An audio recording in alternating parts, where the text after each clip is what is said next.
Hello dear students, শিক্ষার diary with Supro official YouTube চ্যানেলে তোমাদেরকে সকলকে স্বাগত জানাই। আশা করি তোমরা সবাই ভালো আছো, সুস্থ আছো এবং মন দিয়ে পড়াশোনা করছো। কেন্দ্রীয় রাজ্যের বিভিন্ন সরকারি চাকরির প্রস্তুতি সম্পূর্ণ বিনামূল্যে পেতে এই চ্যানেলের সাথে এখনই যুক্ত থাকুন।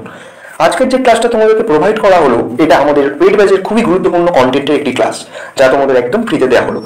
হ্যাঁ বন্ধুরা, ইউটিউবের সর্বপ্রথম এই শিক্ষার ডায়েরি উইথ সুপ্রো চ্যানেল থেকেই তোমরা একদম প্রতিটা সাবজেক্টের অধ্যায়ভিত্তিক পিওয়াইকিউ অর্থাৎ বিগত বছরে আসা প্রশ্ন সহ ব্যাখ্যার ক্লাস তোমরা পেতে থাকবে, যা তোমাদের আপকামিং সমস্ত চাকরি পরীক্ষার খুবই হেল্পফুল হবে। তোমাদের কিন্তু এর আগে অনেকগুলো ক্লাস হয়ে গেছে, তো যারা যারা ক্লাসগুলো এখনো করনি অবশ্যই ক্লাসগুলো করে নিয়ে প্রশ্ন সহ উত্তরগুলো সব খাতাতে লিখে নেবে। এবং তোমাদেরকে বলে রাখি, তোমাদের যদি কোথাও ডাউট কিংবা কোনো প্রশ্ন যদি তোমাদের জিজ্ঞাসা থাকে, অবশ্যই তোমরা কমেন্ট করে জানাতে পারো, আমি অবশ্যই রিপ্লাই করবো। তো ঠিক আছে, তোমরা ক্লাসটা করতে থাকো। দেখো, আগের দিন আমাদের মগধ পর্যন্ত হয়ে গেছিল ইতিহাসের পঞ্চম ক্লাস, 5টা ক্লাস হয়ে গেছিল। আজকের ক্লাস 6, ঠিক আছে, 6 নম্বর ক্লাস।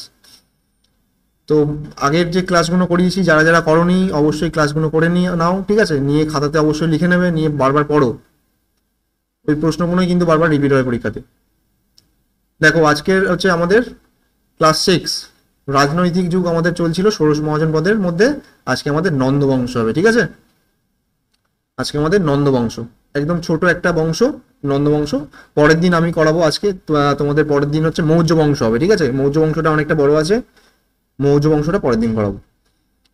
দেখো, নন্দবংশ, এই নন্দবংশ থেকে যে পরীক্ষাতে বারবার যে প্রশ্নগুলো এসছে, সেই প্রশ্নগুলো কয়েকটা আছে এখানে খুবই ইম্পর্টেন্ট। সেই প্রশ্নগুলোই কিন্তু বারবার রিপিট হবে। নন্দবংশ এর মধ্যে থেকে যা প্রশ্ন কিন্তু এর মধ্যে থেকেই আসবে, এর বাইরের প্রশ্ন থাকে না, ঠিক আছে। নন্দবংশের যদি প্রশ্ন দেয় নন্দবংশ থেকে, ভেবে নেবে এর মধ্যে থেকেই প্রশ্ন আসবে। দেখো, নন্দবংশ আমাদের প্রথম প্রশ্ন কি দেওয়া আছে? 1 নম্বর প্রশ্ন,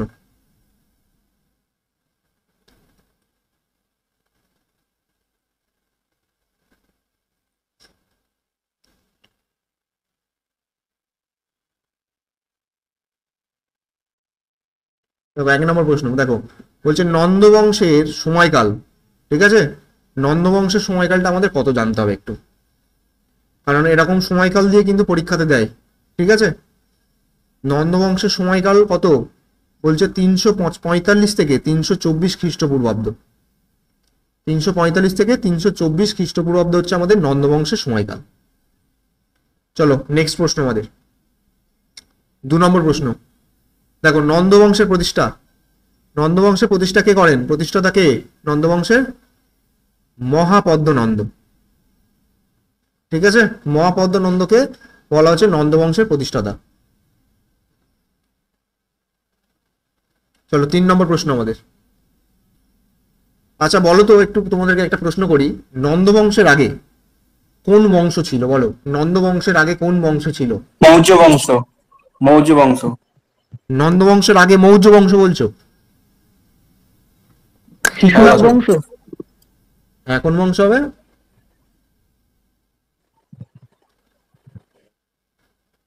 শিশুনাগ বংশ। শিশুনাগ বংশ, একদমই ঠিক। কারণ আমরা আগের দিন পড়েছিলাম না শিশুনাগ বংশ, তাই তো? শিশুনাগ বংশ, কালাসহ পড়িনি আগের দিন? তাহলে সেই শিশুনাগ বংশের পরেই কিন্তু আমাদের এই নন্দবংশ শুরু হবে, ঠিক আছে। যেই নন্দবংশের প্রতিষ্ঠা করছে কে? আমাদের মহাপদ্মনন্দ। দেখো, নন্দবংশের বলছে নন্দবংশ হলো প্রথম ক্ষত্রিয় বংশ, অক্ষত্রিয় বংশ, শূদ্র বংশ এবং ব্রাহ্মণ বংশ। এটা আমাদের রেলওয়েতে পড়া প্রশ্ন একটা, রেলওয়ে এনটিপিসি, ঠিক আছে। নন্দবংশ হলো কি কি ধরনের বংশ? বলছে ক্ষত্রিয় বংশ, অক্ষত্রিয় বংশ এবং শূদ্র বংশ না ব্রাহ্মণ বংশ? বলো অ্যান্সার কি হবে?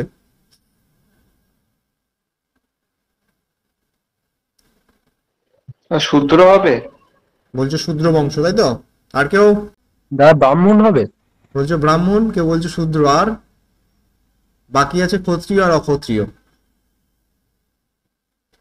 বলে দাও, 4টে অপশন, 4জন বলে দিলেই তো হয়ে যায়। দেখো, আমাদের নন্দবংশের হচ্ছে বলছে নন্দবংশ হলো প্রথম অক্ষত্রিয় বংশ, ঠিক আছে। অ্যান্সার হচ্ছে অক্ষত্রিয় বংশ। এই রাজবংশটা হচ্ছে এমন একটা রাজবংশ, এটা একটা অক্ষত্রিয় রাজবংশ, ঠিক আছে। এটা কোনো ক্ষত্রিয় সম্প্রদায়ের মানুষ ছিল না, ঠিক আছে। অক্ষত্রিয় বংশের মানুষ ছিল। আর শূদ্র বংশ যে বললেন না, শূদ্র বংশ আমরা পরের দিন পড়বো, মৌর্য বংশ। এই মৌর্য বংশের মানুষরা কিন্তু ছিল শূদ্র শ্রেণীর মানুষ, ঠিক আছে, পরের দিন পড়বো। খুব ইম্পর্টেন্ট, এটাও কিন্তু বারবার পরীক্ষাতে দেয় যে শূদ্র বংশ মৌর্য সম্প্রদায়, মানে মৌর্য বংশটা কোন বংশের মানুষ ছিল তারা, ক্ষত্রিয় বংশ, শূদ্র বংশ না ব্রাহ্মণ বংশ, পরীক্ষাতে বারবার পড়েছে। শূদ্র বংশে ছিল মৌর্য বংশ, ঠিক আছে। আর অক্ষত্রিয় বংশ, প্রথম অক্ষত্রিয় বংশ ছিল এই নন্দ বংশ, যে নন্দ বংশের প্রতিষ্ঠাতা কে, মহাপদ্ম নন্দ। দেখো আমাদের 4 নম্বর প্রশ্ন কি বলছে, সর্বক্ষত্রান্তক, খুব ইম্পর্টেন্ট, ভেরি ভেরি ইম্পর্টেন্ট, সর্বক্ষত্রান্তক উপাধিটি কার ছিল? অপশনে বলছে, বলছো মহাপদ্মনন্দ, তাই তো? মহাপদ্মনন্দ। অপশন গুলো দেখেছো ঠিকঠাক? দেখো বলছে কি, হ্যাঁ, মহাপদ্মনন্দ, বিজয়নন্দ, ধননন্দ না জীবনানন্দ?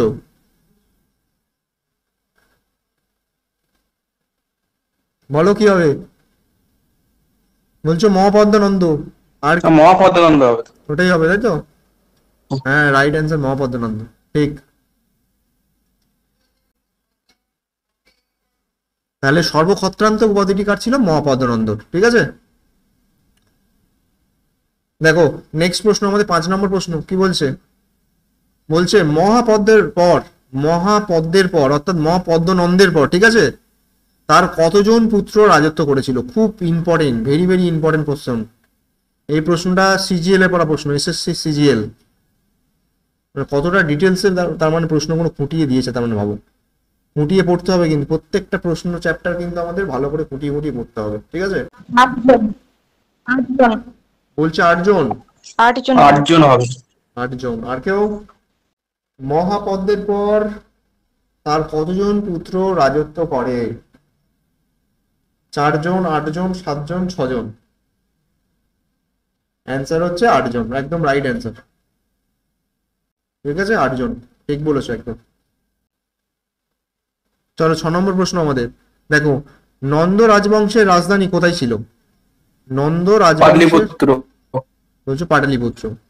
ভালো করে অপশন গুলো দেখো, এখানে গান্ধারও আছে। দেখো গান্ধার, পেশুয়া, পাটলিপুত্র এবং রাজকীয়। পাটলিপুত্র হবে। পাটলিপুত্র হবে, একদম রাইট অ্যান্সার পাটলিপুত্র, ঠিক আছে, গুড। পাটলিপুত্র। পাটলিপুত্র, ঠিক আছে, রাইট। চলো নেক্সট প্রশ্ন আমাদের 7 নম্বর প্রশ্ন, দেখো একরাট, very very important, double star.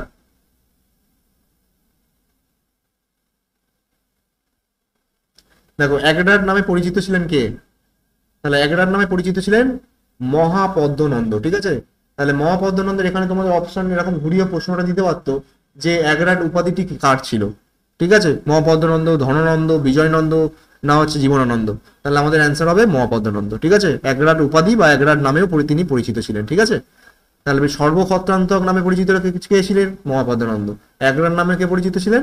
Mahapadma Nanda, ঠিক আছে। চলো আমাদের 8 নম্বর প্রশ্ন, দেখো বলছে আলেকজান্ডার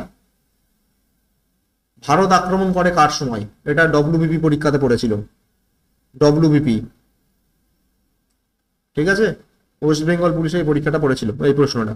দেখো আলেকজান্ডারের ভারত আক্রমণ, খুব ইম্পর্টেন্ট প্রশ্ন, কার সময়কালে হয়েছিল? বলছে মহাপদ্মনন্দ, ধননন্দ, বিজয়নন্দ না জীবনানন্দ? ধননন্দ। বলছো ধননন্দ, আর কে বলতে পারবে? ধননন্দ। তাহলে আলেকজান্ডার ভারত আক্রমণ করেছিল কার সময়? ধননন্দের সময়, ঠিক আছে। চলো নেক্সট প্রশ্ন আমাদের, নন্দ বংশের শেষ রাজা কে ছিলেন? নন্দ বংশের শেষ রাজা কে ছিলেন? এটা তো পারা উচিত। দেখো নন্দ বংশের শেষ রাজা কে ছিলেন? ধননন্দ, ঠিক আছে, ধননন্দ। ধননন্দ, একদম ঠিক। তাহলে নন্দবংশ, একদম নন্দবংশের শেষের দিকে আমরা পৌঁছে গেছি। নন্দবংশের শেষ রাজা কে ছিলেন? ধননন্দ, ঠিক আছে। আচ্ছা আমাদের লাস্ট প্রশ্ন, 10 নম্বর প্রশ্ন, দেখো বলছে নন্দবংশের পরে কোন বংশের সূচনা হয়? নন্দবংশের পরে কোন বংশের সূচনা হয়? বলো কি হবে? পাল বংশ, সেন বংশ, মৌর্য বংশ না গুপ্ত বংশ? মৌর্য বংশ। মৌর্য। একদম ঠিক, রাইট অ্যান্সার মৌর্য বংশ। মৌর্য বংশ, ঠিক ঠিক।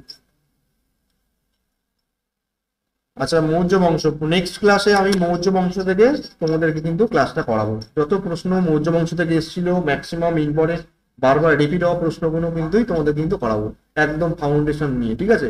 একদম ধরে ধরে তোমাদের কিন্তু বোঝাবো। আর তোমাদের যেখানে অসুবিধা হবে, কোনো জায়গাতে অসুবিধা হলে তোমরা বলবে, আমি অবশ্যই বলবো, ঠিক আছে?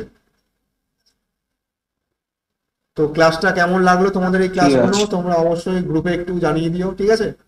আর যারা যারা এগুলো, অনেকে আমরা জানি যে অনেকে তোমরা এই প্রশ্নগুলো জাস্ট লেখো না খাতাতে, অনেকেই আছে খাতাতে লেখে না, তোমরা কিন্তু অবশ্যই খাতাতে সব লিখে নেবে, ঠিক আছে? এবার লিখে নিলে দেখো তোমরা কিন্তু এর মধ্যে থেকে কিন্তু রিভাইজ করতে পারবে, পরে পড়তে পারবে আবার, ঠিক আছে? পড়লে কিন্তু এর মধ্যে থেকে কমন পেয়ে যাবে, ঠিক আছে? ভালোভাবে খাটো সবাই, সামনে অনেকগুলো এক্সাম আছে, দেখবে একটা না একটা সিট তোমাদের হয়ে যাচ্ছে, ঠিক আছে?